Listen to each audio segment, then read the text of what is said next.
नंद है या लालच का कुआं जो कभी भरता ही नहीं। मम्मी जी, गर्मी की छुट्टियों को अब ज़्यादा दिन नहीं बचे हैं, बेहतर होता दीदी अभी चली आती। बच्चों की स्कूल खुल जाने के बाद उन्हें वक्त दे पाना बड़ा मुश्किल हो जाएगा, नेहा अपनी सास प्रमिला जी से कहती हैं। प्रमिला जी बोली, हाँ बहू, गलती मेरी है। तुमने मुझे कहा भी था कि गंगा स्नान के लिए मत जाइए, फिर भी मैं चली गई। बीमार होने से खर्चा भी बहुत हो गया। बताओ, 1 महीना बीमार रही पर मेरी बेटी एक बार मुझे देखने तक नहीं आई। बहू ऐसा क्यों नहीं करती? अगर तुम्हारे पास कोई साड़ी या सलवार कुर्ता नया हो तो वही बबीता को दे दो। नई खरीदने की ज़रूरत क्या है? नेहा बोली, अरे नहीं नहीं मम्मी जी, आपके आशीर्वाद से इतना भी बुरी हालत नहीं हुई है। हाँ, इस महीने थोड़ा खर्च ज़्यादा हो गया तो क्या हुआ, अगले महीने थोड़ा बचत कर लेंगे। बस आप स्वस्थ रहिए और चिंता मत कीजिए, मैं सब संभाल लूँगी। इधर प्रमिला जी सोचने लगी, बहू बहुत समझदार है, काश बेटी भी इतनी समझदार होती, क्योंकि जब भी आती है कुछ न कुछ ख्वाहिशें लेकर आती है। ये बेचारी उन्हें पूरा करते करते थक जाती है, पर उसके चेहरे पर खुशी नहीं आती। हम भी तो ननद थे, पर पता नहीं कुछ नंदों का स्वभाव ऐसा क्यों होता है। शाम में मानो दफ्तर से लौट कर आए और बोले, अरे माँ, इस बार छुट्टियों में बबीता नहीं आई, क्या बात है, कहीं नाराज तो नहीं है? प्रमिला जी बोली, अरे हाँ बहू, मैं तुम्हें बताना भूल गई, बबीता का फ़ोन आया था, एक बार तुम भी बात कर लेना, उसे लग रहा है कि भाभी एक बार भी बुलाई नहीं। नेहा बोली, हाँ मम्मी जी, रात में मैं आराम से दीदी से बात कर लूँगी। इतना कहकर सबके लिए चाय बनाने लगी। रात में सबको खाना खिलाने के बाद नेहा ने अपनी ननद बबीता को फ़ोन किया और आने का न्योता दिया। बबीता खुश होने की जगह 4 बातें सुना दी। हाँ हाँ, जब मम्मी जी ने कहा तब आप बुला रही हो, ऐसे तो कभी आप मुझे आने को नहीं कहती। बबीता की बातों को नेहा ने हल्के में लिया और बात को वहीं ख़त्म किया। बहरहाल 1 हफ्ते बाद बबीता अपने बच्चों को लेकर मायके आई। नेहा के बच्चे बुआ बुआ कहकर गले लग गए। प्रमिला जी धीरे से बबीता को बोली, बबीता, क्या तुम बच्चों के लिए इस बार भी मिठाई या चॉकलेट कोई उपहार नहीं लाई? बबीता बोली, अरे बच्चों, तुम्हारे फूफा जी ने तो ढेर सारे उपहार खरीद कर दिए थे, पर मैं लाना भूल गई और ट्रेन में चॉकलेट अच्छी नहीं मिलती। कल शाम में हम बाजार चलेंगे, तब तुम्हारे लिए खूब सारी चॉकलेट लेकर आएंगे। प्रमिला जी बोली, 6 महीने साल भर पर आती हो और हर बार उपहार और चॉकलेट ऐसे कैसे भूल जाती हो? बबीता मुंह बनाकर माँ को देखने लगी। नेहा ने कहा, मम्मी जी, दीदी बच्चों का भला सोचती हैं तभी चॉकलेट नहीं लेकर आती, वरना देखिए चॉकलेट खा खा कर उनके दांत खराब हो रहे हैं। दीदी, आप मम्मी जी से बात कीजिए, मैं आपके लिए चाय पकौड़े लेकर आती हूँ। इतना कहकर नेहा अंदर चली गई। नेहा के अंदर जाते ही प्रमिला जी बेटी से बोली, एक तुम्हारी भाभी है जो तुम्हारे आने से पहले इतनी तैयारियां करती है और तुम हो ना कभी उसके लिए ना बच्चों के लिए कुछ लाती हो। नाराज बबीता बोली, माँ, मुझे तो शक होता है कि आपकी बेटी मैं हूँ या वो है। प्रमिला जी बोली, बेटा, शिकायत बेटी की हो या बहू की, दोनों सूरत में सुनना तो मुझे ही पड़ेगा। खैर छोड़ो, अब आई हो तो खुश रहो। थोड़ी देर बाद नेहा ननद के लिए पकौड़े और चाय लेकर आई। नेहा के गले में सोने की चैन देखी तो बोली, अरे भाभी, आप कब से इतनी मोटी चैन पहनने लगी? लगता है भैया की खूब कमाई हो रही है। हाँ हाँ, बहन के लिए तो कभी कुछ खरीदता नहीं, बीवी पर पैसे लुटाता है। नेहा मुस्कुराकर बोली, अरे नहीं दीदी, मेरे भतीजे का मुंडन था, उसमें मेरी भाभी ने मुझे ये चैन दी थी। बबीता बोली, सीखो भाभी, अपनी भाभी से कुछ सीखो, अपनी ननद को कितना अच्छा उपहार देती है और आप हो तो कि हर बार मुझे साड़ी या सूट देकर टाल देती हो। नेहा मुस्कुराकर वहाँ से चली गई। प्रमिला जी बोली, बबीता, तुम बस लेने की ही बात करती हो, तुमने बहू से ये क्यों नहीं पूछा कि उसने अपनी भाभी और भतीजे को क्या दिया? बबीता आश्चर्य से माँ को देखने लगी तो उन्होंने कहा, जितना उसकी भाभी ने दिया उससे दुगना इसने उसके लिए किया। रिश्ते एक तरफा नहीं निभाए जाते, ये बात जान लो।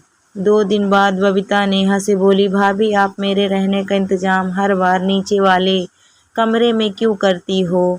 मुझे नीचे का कमरा बिल्कुल पसंद नहीं, वो बहुत छोटा है। आप माँ का सामान उस कमरे में रख दो और मेरा सामान माँ के कमरे में रख दो। नेहा बोली, दीदी 1 हफ्ते के लिए मम्मी जी का सारा सामान शिफ्ट करना सही नहीं होगा, उन्हें बहुत परेशानी होगी। और वैसे भी मैंने सुना है ये आपका ही कमरा हुआ करता था, फिर आपको तो इस कमरे में अच्छा महसूस होना चाहिए। ठीक है, अगली बार से मैं आपका सामान ऊपर वाले कमरे में रखवा दूंगी।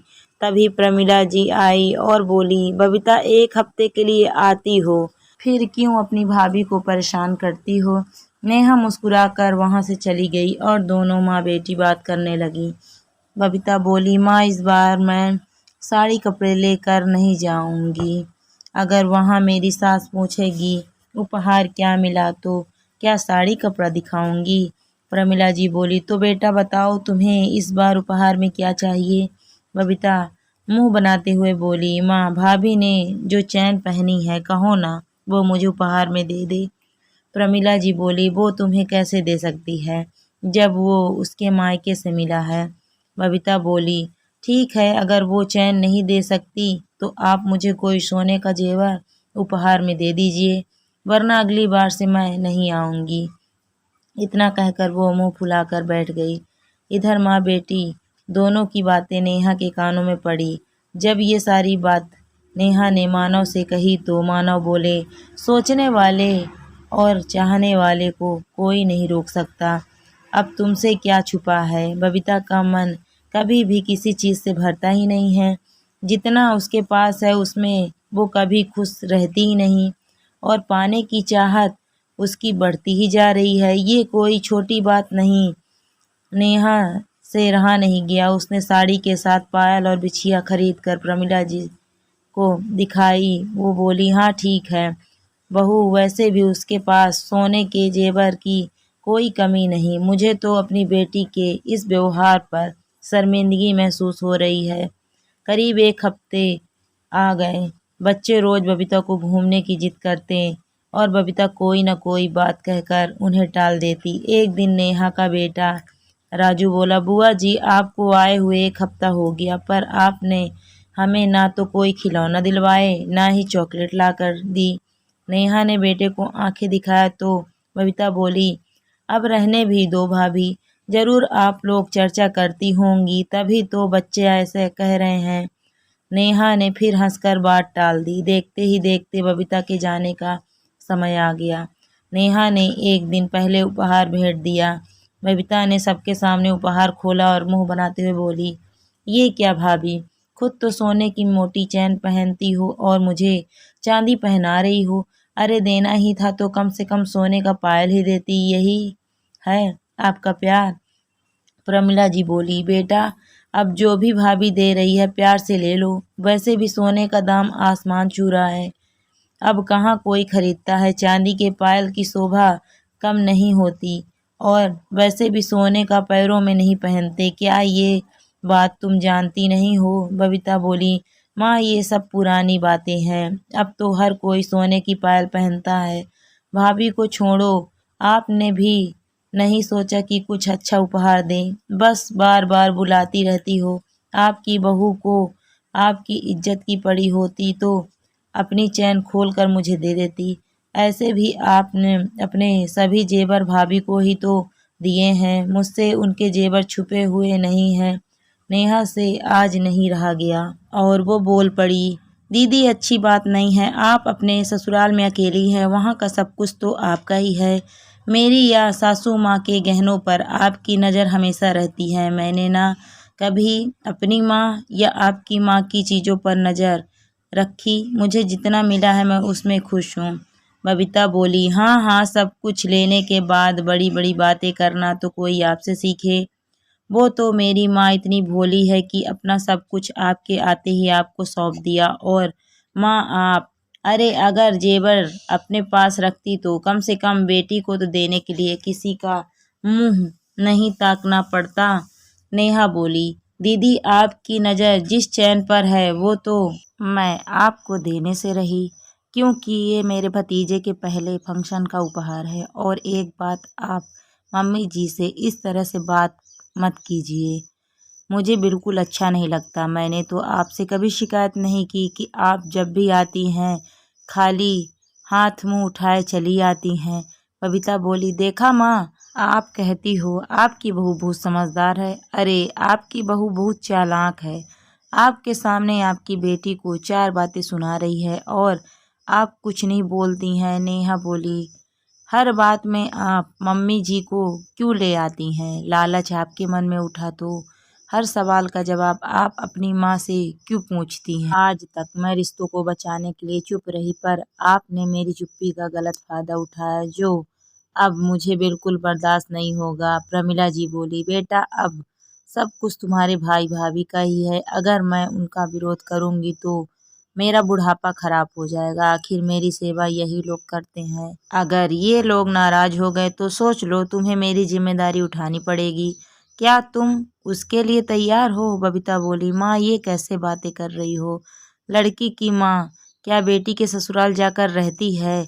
लोग क्या कहेंगे? फिर मैं अकेली नहीं, मेरी सास भी हैं, मैं क्या क्या संभालूंगी। तभी नेहा बोली, क्यों दीदी, माँ बुढ़ापे तक अपने बच्चों का बोझ उठा सकती है तो क्या बेटी अपनी माँ को अपने घर कुछ दिन नहीं रख सकती? क्या बेटी हमेशा लेने के लिए होती है? माँ के प्रति उसका कोई फर्ज नहीं होता। गुस्से से बबीता अपने कमरे में जाकर बैठ गई और जाने की जिद करने लगी। शाम तक बेटी की बातों से माँ थोड़ा दुखी थी तो नेहा बोली, मम्मी जी क्या बात है, आप इतनी दुखी क्यों होती हैं? औरत का जेवर उसका पति, उसका घर परिवार होता है। अगर आप कहेंगी तो मैं वो चैन दीदी को दे देती हूँ, आपसे बढ़कर कुछ नहीं है। प्रमिला जी बोली, बहू कौन कहता है कि बस बेटी समझदार होती है? मेरी बेटी तो कितने पैसों में खेल रही है, फिर भी हर वक्त दूसरे की चीज़ों पर ही उसकी नज़र रहती है। तुम्हारे ससुर जी सही कहते थे कि हमारी बहू लाखों में नहीं करोड़ों में एक है। बबीता अभी ना समझ है, उसकी बातों को अपने दिल से मत लगाना। नेहा तो एक पल को चैन देने के लिए मान भी गई, परंतु मानव बोला, हर बार उसकी जिद को पूरा करना मतलब गलती को बढ़ावा देना होगा। नेहा बबीता से बोली, दीदी कई बार इंसान दूसरे की चीज़ों पर नज़र रखता है और दूसरों का प्यार और सम्मान खो बैठता है, क्योंकि उसका सारा ध्यान तो दूसरे की चीज़ों पर रहता है, फिर वो अपनी चीज़ों की देखभाल नहीं कर पाता। मेरे लिए मेरा परिवार और ये रिश्ते बहुत मायने रखते हैं। मैं नहीं चाहूँगी कि कभी आप यहाँ से नाराज़ होकर जाएं। हाँ, बस इतना कहूँगी कि चीज़ों से ज़्यादा आपके लिए आपकी माँ और आपके भाई का प्यार मायने रखना चाहिए, ना कि जेवर। प्रमिला जी ने बड़े प्यार से अपनी बहू के सर पर हाथ फेरा तो बबीता को एहसास हुआ कि वो मायके से जेवर तो लेती रही, पर कहीं न कहीं अपनी माँ का भरोसा और प्यार खोती रही। वो कुछ कहती उससे पहले ही प्रमिला जी बोली, ईश्वर तुम्हें संतोष और रिश्तों को समझने की ताकत दे। अब इतना ही दे सकती हूँ, क्योंकि अब तुम्हारी माँ के पास इससे ज़्यादा कुछ नहीं। रिश्ते गहनों से ज़्यादा अनमोल होते हैं, इनकी गरिमा को पहचानिए। जितना आपके पास है उसी में खुश रहिए, वरना लालच के चक्कर में आपके पास जो खुशियाँ हैं वो भी कहीं खो न जाएं।